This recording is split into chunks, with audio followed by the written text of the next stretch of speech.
জীবনে এমন পরিস্থিতিতে যদি কখনো না পড়তাম তাহলে বুঝতেই পারতাম না আসলে জীবনটা আমাদের কতটা কঠিন। মা হওয়ার আগে কখনো বুঝতে পারিনি একটা শিশুর কান্না, একটা শিশুর ব্যথা মাকে কতটা কষ্ট দেয়। আজকে আমার মেয়ের টিকা দেওয়ার ডেট ছিল, তো তাকে টিকা দিয়ে আনলাম। তাকে টিকা দেওয়ার পর থেকে সে কি কান্না, তার গায়ে জ্বর, সবকিছু মিলাই একটা বেহাল অবস্থা আমার। এর মধ্যে ছোট ভাইয়ের আবদার হচ্ছে সে বিরিয়ানি খাবে। আজকে যেহেতু আর্জেন্টিনার ফাইনাল খেলা, আর্জেন্টিনা যেহেতু আমি সাপোর্ট করি, ও আমার কাছে বাইনা ধরলো যে আপু তুমি যেহেতু আর্জেন্টিনা সাপোর্ট করো তাহলে তোমাদেরকে আজকে বিরিয়ানি খাওয়াইতে হবে।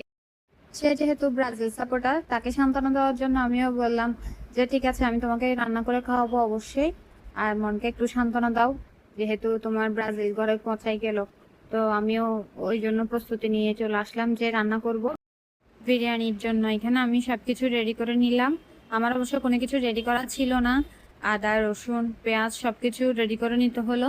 আর মাংসটা হচ্ছে আমি সকালবেলা ঘুম থেকে উঠেই প্রথমে পানিতে ভিজিয়ে দিয়েছিলাম। এরপর হচ্ছে আমি মাংসটাকে ভালোভাবে সবকিছু দিয়ে মাখাই নিচ্ছি, আদা রসুন পেঁয়াজ, তারপর হচ্ছে বিরিয়ানি মশলাটা। আমি যেহেতু শান বিরিয়ানি মশলাটা ব্যবহার করি, ওটা হচ্ছে খুব ঝাল, তাই আমি এক্সট্রা কোনো আর মশলা ইউজ করি না। আর এখানে হচ্ছে ততক্ষণের মধ্যে আমি আলুটাকেও হলুদ মরিচ মশলা সবগুলো মিক্স করে ভালোভাবে এখন তেলের মধ্যে ছেড়ে দিলাম। একটু লাল লাল হলে ভেজে নিচ্ছি আর কি, লাল লাল করে। বাসায় সবাই এভাবে আলু ভাজায় পছন্দ করে। আর এদিকে আমি প্রেসার কুকারের মধ্যে মাংসটাও তুলে দিচ্ছি। এটা প্রেসার কুকারের মধ্যে তাড়াতাড়ি হয়ে যাবে। মাংসটা এখানে ভালোভাবে সিদ্ধ হয়ে গেল। আমি প্রায় 60টার মতো সেচ দিয়ে নিয়েছিলাম। ভিডিওটা এখন দেখে মনে হচ্ছে রান্নাটা কত সহজে তাড়াতাড়ি হয়ে গেল, কিন্তু আসলে রান্নাটা করতে আমার অনেক সময় লেগেছিল।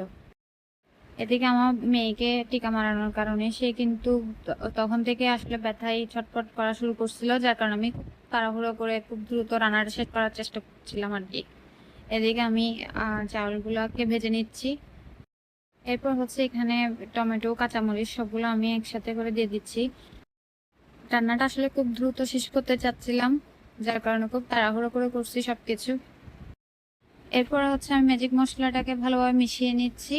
আর এখানে আমি ½ লিটার দুধ দিচ্ছি, দুধ দিলে হচ্ছে স্বাদটা একটু ভালো আসে, খেতে ভালোই লাগে আর কি। আমাদের দৈনন্দিন জীবনে ছোট বড় কত রকম ঘটনা ঘটে, আমরা কত কিছুই না করি, কিন্তু আসলে সবকিছু দেখানো সম্ভব হয় না বা বলাও যায় না।